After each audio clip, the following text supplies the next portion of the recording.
Child specialist doctor सुधा यादव से आखिर किस तरह से लोग अपना उपचार करें, किस तरह से इस कड़ाके की ठंड व पोल्यूशन से बचा जा सके, इन्हीं तमाम बातों से के लिए बात करते हैं डॉक्टर सुधा यादव सर। अब मैडम आपका नाम है, स्वागत है। किस तरह से लोग ध्यान रखें? Good evening, I am doctor Sudha, I am MBBS MD paediatric medicine. तो आज हम बात करेंगे जो बदलता हुआ मौसम है, ठंड बढ़ रही है और साथ में स्मोग और पोल्यूशन भी बढ़ रहा है। फॉग और स्मोक को मिला के स्मोक बोलते हैं। जो पार्टिकुलेट मैटर है वो सेटल नहीं होता, नीचे हवा में घूमता रहता है। तो इसमें सबसे इम्पोर्टेंट तो ये है कि पोल्यूशन से बचाव के लिए आप एयर प्यूरिफायर यूज कर सकते हैं, आउटडोर एक्टिविटीज को लिमिट कर सकते हैं, जैसे गेम्स हैं, इनको थोड़ा सा ड्यूरेशन कम कर सकते हैं या दिन के टाइम में कंफर्टेबल टाइमिंग में यूज कर सकते हैं। बाकी दूसरा प्रिकॉशन बहुत जरूरी है।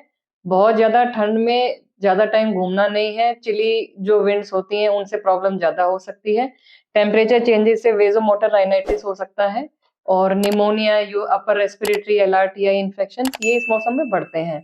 डॉक्टर साहब, मैं आपको इंटरप्ट करूंगा। हमने देखा कि एक शारीरिक रूप से बीमार होने के साथ मानसिक रूप से भी कहीं ना कहीं बीमार होते हैं जब इस तरह से पोल्यूशन का स्तर बढ़ता है। क्या ये भी कितना सच है ये सर? देखिए वो चीज तो है, सांप से ज्यादा सांप का डर, वो वाली बात है। तो लोगों को ऐसा लगता है कि पोल्यूशन एक्यूआई बढ़ गया, वो पूरा टाइम एक्यूआई ही ब्रेन को ऑक्यूपाई कर लेती है। अब उस चीज का इफेक्ट कितना है वो इंडिविजुअल में वेरी करता है। पोल्यूशन रहता है, हर साल भी रहता है, लेकिन इस टाइम ठंड होने के साथ वो स्मोग में बदल जाता है। और हर साल ऐसा होता है कि इस टाइम में पोल्यूशन बढ़ता है दिवाली के आसपास। लेकिन जैसा कि आपने बिल्कुल ठीक कहा कि लोग साइकोलॉजिकली इस चीज को ज्यादा सोचते हैं कि अब स्मोक हो गया तो बहुत डेंजरस कोई बीमारी हो जाएगी। ऐसा नहीं है। ऐसा नहीं है कि स्मोक से कोई कैंसर का रिस्क बहुत ज्यादा बढ़ जाता है या रातों रात कोई चीज बहुत कंडीशन खराब हो जाती है, ये नहीं है। टाइम मिलता है आपको, साइन एंड सिम्टम को रिकॉग्नाइज कर सकते हैं। कफ कोल्ड ये सब इस मौसम में वैसे भी ज्यादा होता है। हालांकि पॉल्यूशन से अस्थमा, ब्रोंकाइटिस इन चीजों की सिवियरिटी बढ़ सकती है, लेकिन ऐसा नहीं होता है कि ओवरनाइट भी कोई बहुत बड़ा इन्फेक्शन घेर लेगा और उसमें पेशेंट आईसीयू में चला जाए या वेंटिलेट हो जाए, ऐसा नहीं होता। तो साइकोलॉजिकली उस चीज को ज्यादा सोचने से कोई फायदा नहीं है। तो करना क्या जरूरी है? क्योंकि जैसे पोल्यूशन तो बढ़ ही रहा था, अब ठंड भी बढ़ गई, तो हाँ लोग जी। क्या करें? किस वर्ग के लोग ज्यादा प्रभावित होते हैं? खासकर बच्चे, क्योंकि स्कूल बच्चों को जाना होता है, हाँ जी। फिर बुजुर्ग है, तमाम वर्क पे सुबह जाते हैं, तो किस तरह से बचाव करें? क्या क्या एहतियात बरतें? देखो सबसे मेन चीज तो ये है कि जो छोटे बच्चे होते हैं उनमें फैट कम होता है, तो उनका टेम्परेचर रेगुलेटरी मैकेनिज्म पुअर होता है, इसलिए बच्चों को ठंड ज्यादा लगती है। तो आइडियली भी कुछ जो छोटे बच्चे हैं, न्यूबॉर्न्स, उनमें तो ये होता है कि अगर हम 3 लेयर कवरिंग कर रहे हैं, हमने 3 लेयर क्लोथ पहने हैं, तो उनको एक एक्स्ट्रा पहनाना होता है, क्योंकि उनका टेम्परेचर रेगुलेटरी मैकेनिज्म पुअर होता है, वो हीट को रेगुलेट नहीं कर पाते हैं। तो उनको वार्मथ देने के लिए ब्लैंकेट या वार्मर जो भी ये चीज है उसको इस्तेमाल करें। बेसिकली कंफर्टेबल टेम्परेचर पे रहे। दूसरा, आउटडोर एक्सपोजर कम से कम किया जाए। बहुत जरूरी काम है तो उसी के लिए बाहर निकले। अदरवाइज इंडोर स्टे करें। जो गवर्नमेंट एडवाइजरीज भी जारी होती है उनमें नॉर्मली यही होता है, बहुत ज्यादा गर्मी होती है या बहुत ठंड होती है, अ, ठंडी हवा चलती है बहुत ज्यादा, तो उस टाइम पे गवर्नमेंट की एडवाइजरी यही होती है कि मिनिमम मिनिमम बाहर जाए। डॉक्टर साहब, एक और देखा जाता है कि जैसे हमें खांसी जुकाम होता है, हम अमूमन मेडिकल स्टोर जाते हैं, केमिस्ट स्टोर जाते हैं, तो दवाइयाँ ले लेते हैं। वो कितनी घातक है और क्या हमें प्रिकॉशंस लेने चाहिए? किस तरह से दवाइयाँ लेनी चाहिए? कहाँ से लें? तमाम देखिए सबसे इंपॉर्टेंट चीज तो ये है कि सेल्फ मेडिकेशन किसी भी तरह का नहीं करना चाहिए, नंबर एक बात। दूसरी चीज ये है कि कंसल्टेंट एडवाइस पे ही कोई दवाई ले, क्योंकि दवाई का डोज ड्यूरेशन क्या चीज है वो डॉक्टर को ही पता है। आजकल मैं देख रही हूँ कि सेल्फ मेडिकेशन भी बहुत बढ़ता जा रहा है, लोग गूगल पे पढ़ के चीजों को कॉम्प्रिहेंड कर लेते हैं। तो सबसे इंपॉर्टेंट चीज तो ये है कि कोई भी इंफॉर्मेशन है उसके लिए एक प्री एग्जिस्टिंग नॉलेज बेस और एक ट्रेनिंग बहुत जरूरी है। डॉक्टर की उस चीज की ट्रेनिंग है। सिम्टम्स को पढ़ के कंपेयर करके पेशेंट के लिए क्या बेस्ट डिसीजन है वो एक डॉक्टर ही कर सकता है। अब इसको हम एक छोटे से एग्जाम्पल के साथ समझ सकते हैं। जैसे कोई क्राइम हो गया, लाइक मर्डर हो जाता है, तो उसमें 302 है, सबको पता है।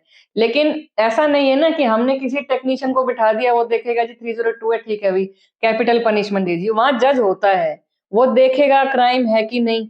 ऐसे ही डॉक्टर देखेगा बीमारी है कि नहीं, कितना सीवियर है, उसमें क्या परिस्थितियां रही हैं और उसमें उसके लिए बेस्ट क्या है। तो जो ट्रेनिंग है वो उसी चीज की है। मैं भी डॉक्टर साहब उसी पर आ रहा था। देखा जाता है कि जैसे सोशल मीडिया में हम देखते हैं तमाम तरह के ट्रीटमेंट वहाँ उपलब्ध है। इससे ऐसा करें तो ऐसा कर लें, तो वो कितना घातक है? क्योंकि तमाम सूचनाएँ तो उपलब्ध है वहाँ, वो कितनी प्योरीफाई है, मतलब क्या उनका? देखिए, जैसा कि पहले भी हम कहते थे कि little knowledge is a very dangerous thing. तो सबसे पहली चीज पब्लिक को मेरा मैसेज यही है कि हर तरह का आजकल यूट्यूब पे क्या है, जिसके भी जो मन में आता है वो बना के उसको जो है यूट्यूब पे डाल सकता है, लेकिन वेरीफाइड सोर्स है कि नहीं पहले तो वो देखना है। दूसरा, यूट्यूब पे ज्यादातर लोग किस लिए बनाते हैं वीडियोस, जिनको कि कुछ वो डिफरेंट प्रेजेंट करेंगे तो वो उनका फॉलोअर बढ़ते हैं, वो सारी चीजें हैं। लेकिन हर चीज, जहां तक बात मेडिकल नॉलेज की है, तो ये चीज इतनी आसान नहीं है कि आपको इजीली कहीं भी मिल जाएगी। डॉक्टर की उसका प्रॉपर ट्रेनिंग है, एक प्रोटोकॉल है, तो उसके हिसाब से चीजें रिफाइन होकर डिसाइड होनी चाहिए। मैंने किसी भी चीज, मैंने मेनिंजाइटिस कहीं पढ़ लिया, तो इसका मतलब ये नहीं है कि मैं मेनिंजाइटिस के बारे में सब कुछ डिसाइड कर सकती हूँ, या वो मेनिंजाइटिस है उसको मैं लेवल कर दूंगी। वो डॉक्टर ही देखेगा, पेशेंट का प्रोफाइल क्या है, उसको डायग्नोसिस क्या है, इलाज की जरूरत है कि नहीं।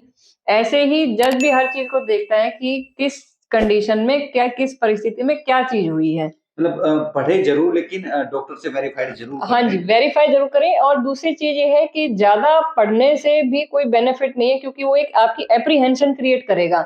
आपको ऐसा लगेगा कि अब मैं आपको कहूँ ब्रोंकियोलाइटिस है, अब आपको तो नहीं पता ना ब्रोंकियोलाइटिस कितनी खतरनाक बीमारी है। ये तो डॉक्टर ही बताएगा कि भाई ब्रोंकियोलाइटिस में कोई मर सकता है क्या, वो कितनी सीरियस होती है, मरीज आईसीयू में एडमिट हो जाता है क्या। तो वो तो अब उसमें तो वो वेग चीजें बताएंगे, फिर सिवियरिटी कम भी हो सकती है, ज्यादा भी हो सकती है, लेकिन उसका डिसीजन कुछ उसके ऊपर आधारित नहीं हो सकता, डिसीजन डॉक्टर ही देगा। डॉक्टर साहब, अभी जैसे आप बता ही रहे हैं कि अब ओपीडी की क्या स्थिति है, जिस तरह से पोल्यूशन प्लस जो ठंड का जो अटैक लगातार बढ़े, और क्या सलाह देंगे खासकर बच्चों को? देखिए, सबसे इंपॉर्टेंट तो ये कि miss information is very deadly. Miss information नहीं होना चाहिए कि निमोनिया हो गया। प्री कंसीव्ड आइडियाज ब्रेन में कभी नहीं होने चाहिए। जब आप डॉक्टर के पास जाएं तो उसको सिर्फ अपनी तकलीफ बताएं। प्री कंसीव्ड आइडियाज कि ये भी हो सकता है, वो भी हो सकता है, मुझे ऐसा लग रहा है, उस चीज से एप्रीहेंशन बढ़ेगी और प्रॉब्लम बढ़ेगी, कम नहीं होगी। नंबर एक बात। दूसरा क्या है कि बच्चों के अलावा बड़ों में और बूढ़ों में क्या होता है कि मोस्ट ऑफ देम, अगर कोई कार्डियोवैस्कुलर प्रॉब्लम है या रेस्पिरेटरी प्रॉब्लम है, कोई एमआई का पेशेंट है जिसको स्टेंट डले हुए हैं, तो उनको इस टाइम में बीमारियां बढ़ने के चांस होते हैं। जैसे कोई एस्थमा के बेसलाइन ट्रीटमेंट पे है, तो जो भी पेशेंट पहले किसी भी थेरेपी पे कंट्रोल्ड है, उसको छोड़ना तो बिल्कुल नहीं है। उसके अलावा कोई इशू होता है तो कंसल्टेंट को दिखाना है, क्योंकि अगर मेंटेनेंस थेरेपी दी इसीलिए जाती है कि बीमारी को कंट्रोल में रखे, और इस टाइम में ये चीजें बढ़ती हैं।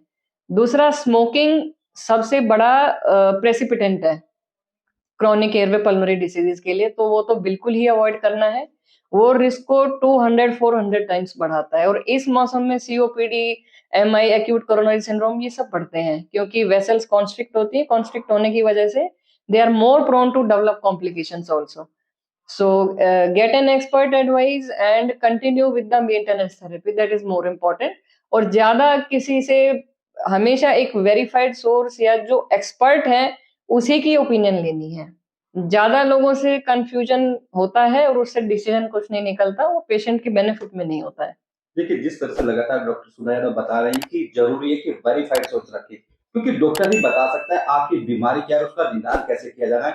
खुद के डॉक्टर ना बने, सोशल मीडिया पे पढ़े जरूर देखें, लेकिन जरूरी सबसे ये कि वेरीफाइड सोर्स, खासकर जो अनुभवी जो डॉक्टर्स हैं उनसे मिले, ताकि जो तमाम उनकी बीमारी है उसको निदान किया जा सके, स्वास्थ्य को सही किया जा सके। क्योंकि जिस तरह से पिछले दिनों हमने देखी है कि ठंड लगातार बढ़ी है, पोल्यूशन का स्तर लगातार बढ़ा है, ऐसे में तमाम लोग बीमार जरूर पड़ रहे हैं, खासकर वो लोग जो पहले से बीमार हैं।